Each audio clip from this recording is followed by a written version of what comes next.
రామరాజుకి హాస్పిటల్లో doctor checkup చేస్తూ ఉంటాడు. ఇంతలో అక్కడ ఉన్న రామరాజు ఊపిరి పీల్చుకుంటూ ఉంటాడు. అది చూసి అక్కడ ఉన్న వేదవతి అయితే ఇంట్లో ఉన్న వాళ్ళందరినీ పిలిపించి, రే మీ నాన్న అదుగుండ్రా ఇప్పుడు కాస్త ఊపిరి పీల్చుకుంటున్నట్లుగా ఉన్నాడు అని చెప్పేసి అయితే అంటూ చాలా సంతోషిస్తూ ఉంటుంది. ఆ మాటలు విని అక్కడ ఉన్న వాళ్ళందరూ కూడా అయితే చాలా సంతోషిస్తూ రామరాజు వైపు అయితే చూస్తూ ఉంటారు.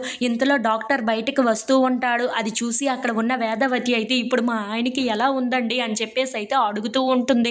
ఆ మాటలు విని అక్కడ ఉన్న డాక్టర్ అయితే ఆయన హార్ట్ చాలా వీక్‌గా ఉంది. అలాగే ఆయన పల్స్ కూడా బాగా పడిపోతుంది. కానీ అబ్జర్వేషన్‌లో పెట్టాము. ఇక చూడాలి మరి అని చెప్పేసి అయితే అంటూ ఉంటాడు. ఆ మాటలు విని అక్కడ ఉన్న ఇంట్లో ఉన్న వాళ్ళందరూ అయితే చాలా బాధపడుతూ ఉంటారు. అది చూసి అక్కడ ఉన్న ధీరజ్ మాత్రం చాలా బాధపడుతూ అయితే పక్కకు వచ్చేస్తూ ఉంటాడు. ఇంతలో అక్కడ ఉన్న ప్రేమ అయితే ఏంటి ధీరజ్ ఇంతగా బాధపడుతున్నాడు అని చెప్పేసి అయితే అనుకుంటూ ధీరజ్ దగ్గరికైతే వెళ్తూ ఉంటుంది. ఇంతలో ఆ మాటలు విని అక్కడ ఉన్న వేదావతి మాత్రం చాలా బాధపడుతూ డాక్టర్ మీరు అలా మాట్లాడకండి డాక్టర్, మీరే ఏదో ఒకటి చేసి నా భర్తని కాపాడండి అని చెప్పేసి అయితే డాక్టర్ని చాలా బ్రతిమలాడుతూ ఉంటుంది. ఇంతలో విశ్వక్ అమూల్య దగ్గరికి వచ్చి తన పైకి వెళ్తూ ఉంటాడు. అది చూసి అక్కడ ఉన్న అమూల్య అయితే ఒక్కసారిగా షాక్ అయిపోతూ ఉంటుంది.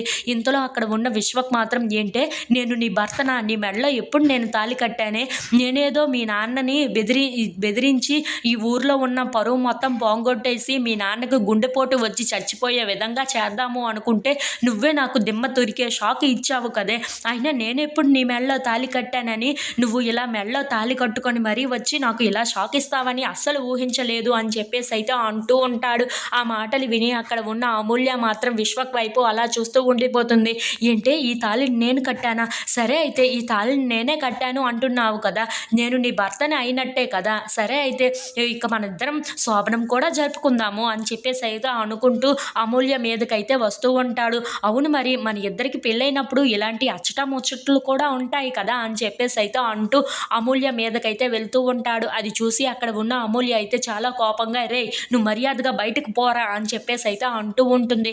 ఆ మాటలు విని అక్కడ ఉన్న విశ్వక్ మాత్రం అలా ఎలా మాట్లాడతావు, నేను నీ దగ్గరికి వస్తూ ఉంటే నువ్వు కాస్త కోఆపరేట్ చేయాలి, అంతేకాని ఇలా బెదిరిస్తున్నావేంటి అని చెప్పేసి అయితే అమూల్య మీదకి వెళ్తూ ఉంటాడు. అది చూసి అక్కడ ఉన్న అమూల్యకైతే చాలా కోపం వచ్చేసి అక్కడ ఉన్న ఒక కత్తిని తీసుకొని రే విశ్వక్ నా మీదకి కానీ వచ్చావు అని అంటే ఏం చేస్తానో నాకే తెలీదు, దీంతో పొడి చేసి మరి జైలుకి వెళ్ళి ఏదైనా చేస్తాను, కానీ నువ్వు నా దగ్గరికి వచ్చావు అంటే మర్యాదగా ఉండదు అని చెప్పేసి అయితే అంటూ ఉంటుంది.